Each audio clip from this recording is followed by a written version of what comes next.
Hi class, my name is Libby Mays and I'm going to just discuss a little bit about the bullet points that professors suggested we touch on for our intro video.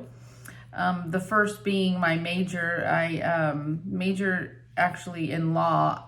In 2018 in January, I was accepted to the law school at Humphreys, and so up until a couple of months ago, I was in law school and had to leave law school because I did not manage to maintain the average that you need every year to continue.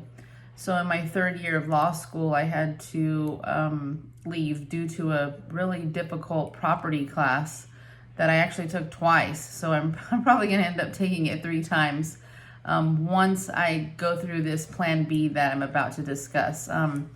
Which is surprisingly, it didn't occur to me, but I had inadvertently taken all the classes that I needed to take to get a master's degree in legal studies.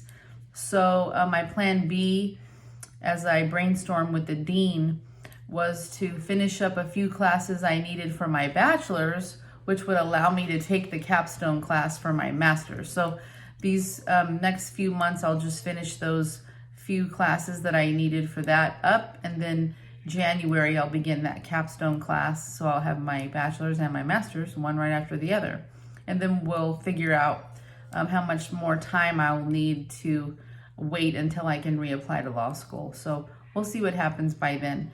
And then I'm going to segue into my goals. My goals for my education are to hopefully be a professor, maybe teach or consult, be a consultant.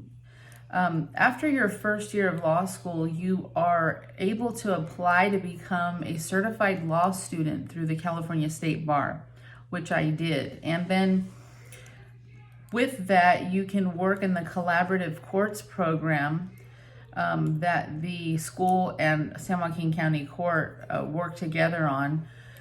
And in that, you will be able to represent in court clients who are there for DUI, parole reentry, and felony drug issues that they're dealing with. So for 3 days a week, Monday, Wednesday, and Friday, I would sit in the courtroom and I would represent those people coming back in from their failing their, violating their parole or whatever that their case may be.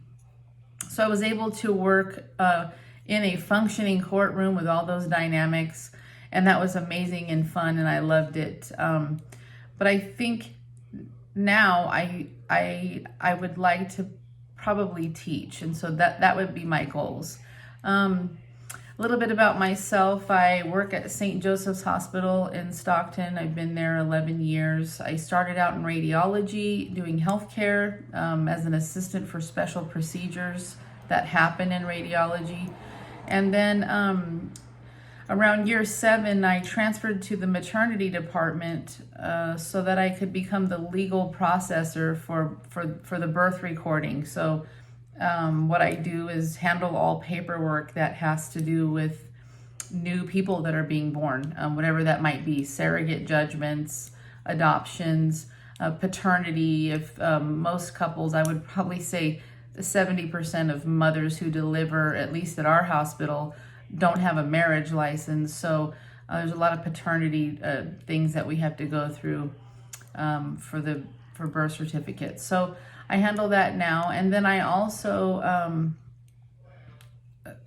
it's just kind of funny because the class that caused me to have to leave law school was property, but I just recently passed my real estate exam last year, and so I became a licensed realtor in California, and recently, earlier this year, partnered with PMZ. So I do real estate, and then I also have a little photography business on the side. So I do have a lot of irons in the fire, but not too many where it's stressful or something that I don't enjoy or want to be doing.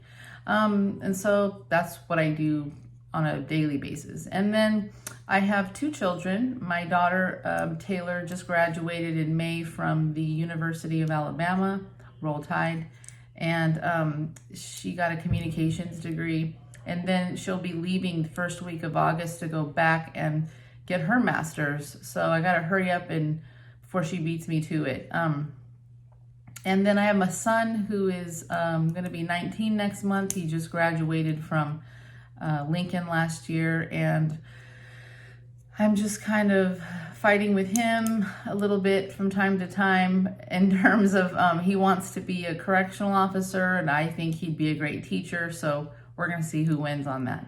And then I am married to my homie. He's a sheriff deputy, and he and I are like two peas in a pod, and we really enjoy a lot of the same extracurricular activities, and so we just have a great time in life. And then we have one of the other bullet points was pets, and we have our dog Falco. He's a retired military dog. They retired him due to a medical condition, so we got him from Slovakia actually, and he's our dude. He's 7 years old, and he's just like a person. So I'm just looking forward to this class and this quarter and next, so that I can kind of check some of these boxes off and move on. And as far as oral communications, I'm always talking to somebody or a group or an individual, and I love people and I love to communicate. And so